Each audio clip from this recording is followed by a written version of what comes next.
नमस्कार। JEE mains exam के basis पे आपको इंजीनियरिंग में एडमिशन लेने के लिए कुछ काउंसलिंग प्रोसेस करने होते हैं, जैसे JoSAA counselling, Delhi JAC counselling, IPU counselling, Jamia Millia Islamia counselling. कुछ इंस्टीट्यूट ऐसे भी हैं जो अपनी सेल्फ काउंसलिंग करते हैं, जैसे जेपी नोएडा, थापर इंस्टीट्यूट, एलएनएमआईटी जयपुर, तो ये अपनी सेल्फ काउंसलिंग करते हैं। तो आज की वीडियो में हम बात करेंगे इसी में से एक काउंसलिंग की, जिसका नाम है जैक दिल्ली काउंसलिंग। अगर आप भी देश की राजधानी दिल्ली से इंजीनियरिंग करना चाहते हैं तो दिल्ली जैक काउंसलिंग आपके लिए इम्पोर्टेंट है। हम बात करेंगे दिल्ली जैक काउंसलिंग में क्या काउंसलिंग प्रोसेस है, उसका रजिस्ट्रेशन फीस कितना है, कितने राउंड्स होते हैं, कब डॉक्यूमेंट्स लेकर जाना होता है और कौन कौन से कॉलेज पार्टिसिपेट करते हैं, उनका फीस स्ट्रक्चर क्या है, एलिजिबिलिटी क्राइटेरिया क्या है, Delhi state and other state quota कैसे मिलता है। आज की वीडियो में हम ये सारी बातें डिस्कस करेंगे और आई होप आज की वीडियो देखने के बाद आपको दिल्ली जैक से रिलेटेड कोई भी डाउट्स नहीं रह जाएगा। तो चलिए वीडियो स्टार्ट करते हैं।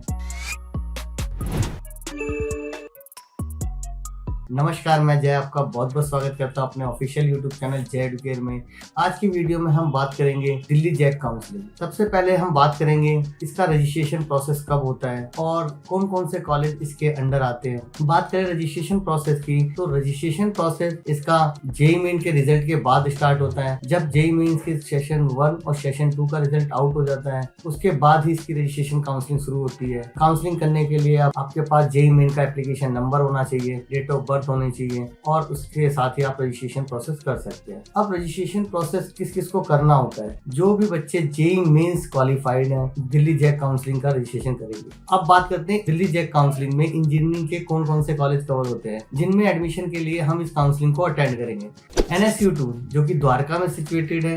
NSU2 पहले NSIT हुआ करता था। NSIT Netaji Subhash institute of technology, अब ये Netaji Subhash university of technology हो गया। पहले इसका एक ही कैंपस था, अब इसने 2 कैंपस और अपने बना लिए हैं। वो कैंपस पहले आईपी यूनिवर्सिटी के अंडर हुआ करते थे। उन कैंपस का नाम है, एक ईस्ट कैंपस है NSU2 और एक वेस्ट कैंपस है।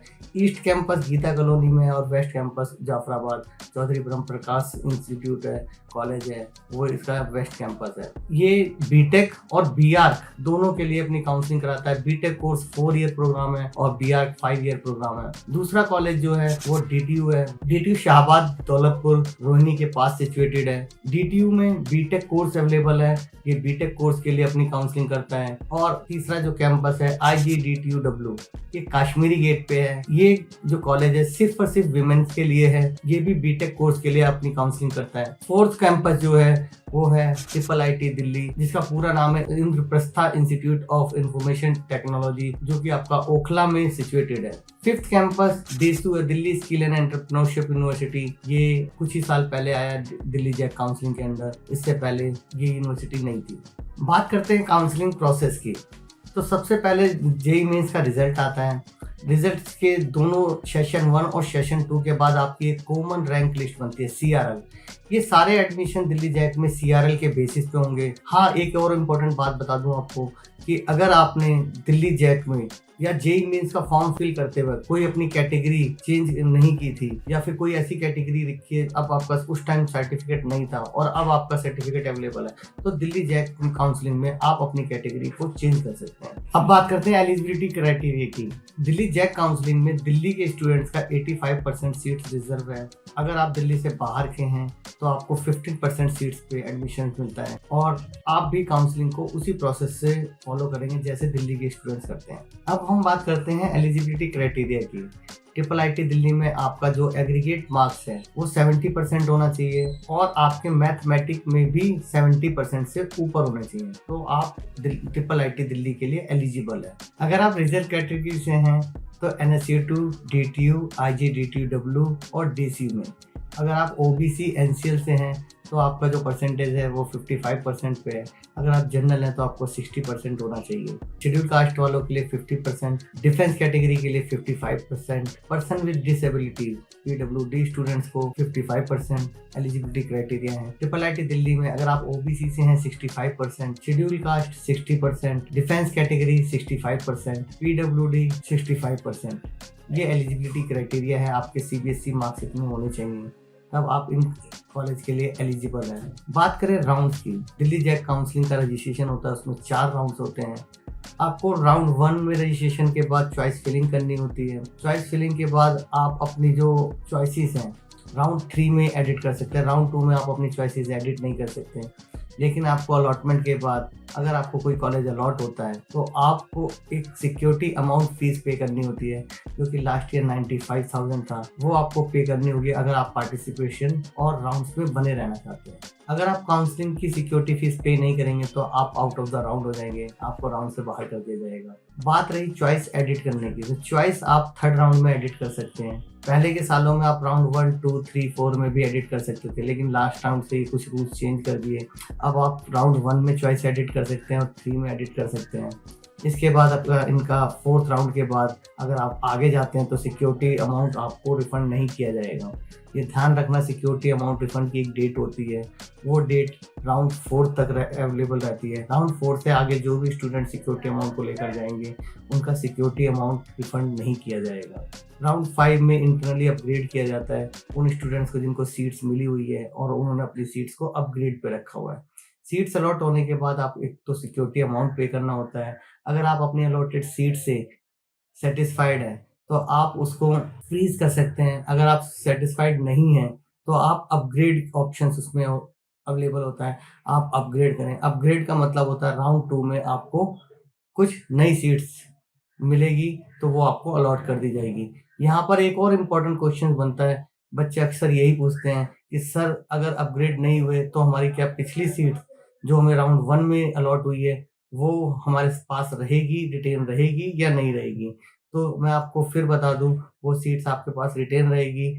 अगर आपको अपग्रेड होगी तो आपको नई सीट्स अलॉट हो जाएगी। अगर आपकी सीट राउंड 2 में या फर्दर राउंड में कहीं भी अपग्रेड ना हो तो आपको जो आपकी पिछली सीट्स हैं वो रिटेन रहती है। तो ये इम्पोर्टेंट क्वेश्चन है, अपग्रेड करते वक़्त घबराएँ ना, आपको पिछली सीट्स का नुकसान नहीं होगा।